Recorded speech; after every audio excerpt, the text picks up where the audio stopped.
So, okay, Aarti this side and I'm a class 12th aspirant and आज मैंने अपना physics का paper दिया है 12 बोर्ड। यह देख सकते हो मैं सेट 3 है एंड ऑनेस्टली बोलूँ paper is really medium to tough level to be honest. कुछ कुछ सवाल तो ऐसे थे जैसे कि लाइक एक ये ऐसा सवाल है जैसे कि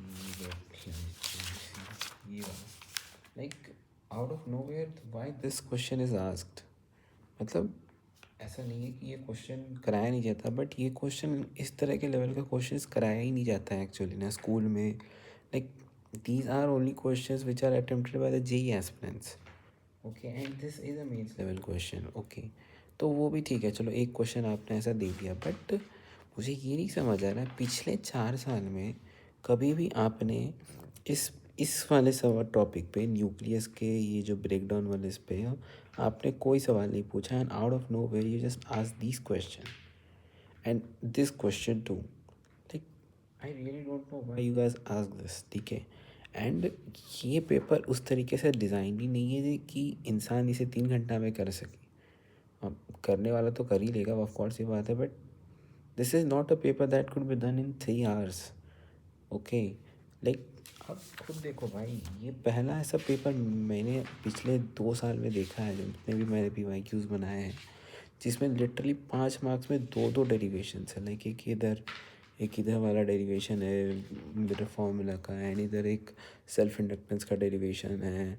फिर उसके बाद यहाँ 33 number like all 3 questions is of containing like a derivation and you guys are expecting कि इतने बड़े बड़े डेरिवेशंस। भाई डाइपोल वाला डेरिवेशंस भी कैलकुलेटिव है, इंडक्टेंस वाला भी बहुत मतलब है छोटा सा ही बट ठीक ही है एंड मिरर फॉर्मूला का is like also very big वाला। ठीक है उसके बाद यहाँ पे आप रुकते नहीं, उसके बाद कहानी आप ले आते हो इधर ये गॉस लॉ का एक आप डेरिवेशन देते हो। लाइक एक पेपर में आप चार डेरिवेशंस दे रहे हो भाई, 4 derivations and you guys are expecting कि ये 3 घंटे में हो जाए। ओके एंड फिर आते हैं इस क्वेश्चन पर। This question was of something that कि ये 2001 के एडवांस से पूछा गया था ये सेम सवाल। अब मैं ये नहीं बोल रहा हूँ भाई एडवांस का सवाल उठा दिया पेपर टफ आ गया डुएबल था बट इतनी प्रैक्टिस नहीं कराई जाती है भाई बोर्ड्स के लिए हम लोगों को।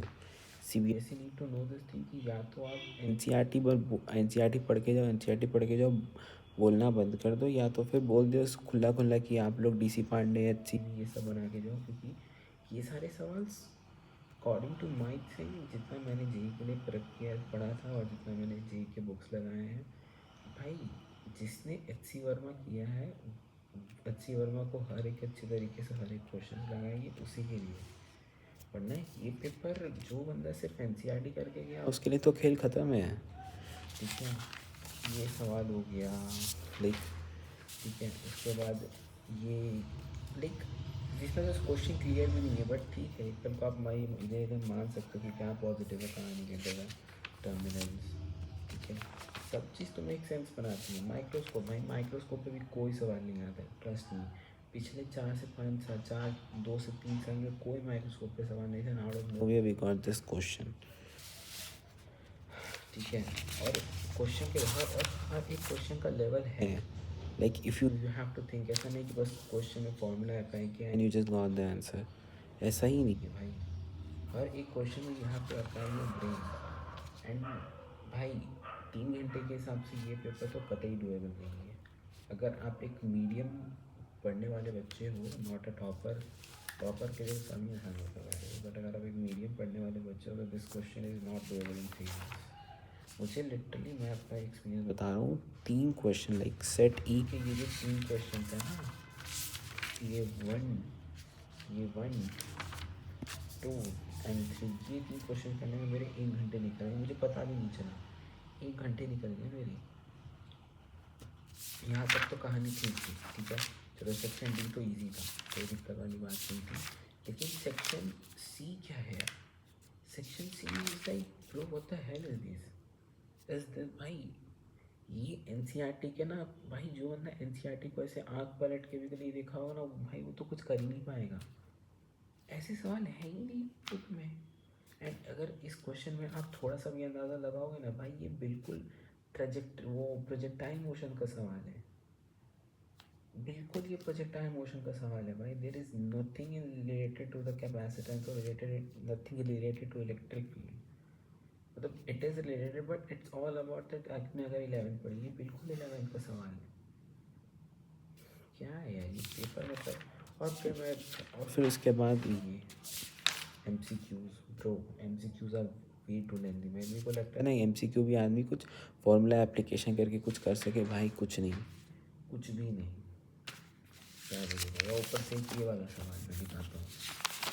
ये जो इंडक्टेंस वाला सवाल था, इस इंडक्टेंस वाले सवाल में ना एक लिटरली उन लोगों ने नहीं यहाँ पे RPM दे रखा है। मैं दिखाता हूँ यहाँ पे, ये देखो 60 RPM में यूनिफॉर्म।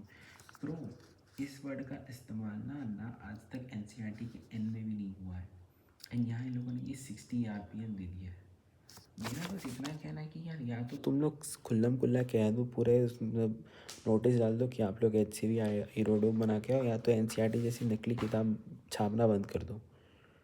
ठीक है, आप इंसान को दिलासा देते हो कि भाई आप NCERT पढ़ के जाओ, आपका सब हो जाएगा, उसके बाद फिर आप ऐसे पेपर दे देते हो, तो भाई प्लीज़ मत करो, प्लीज़।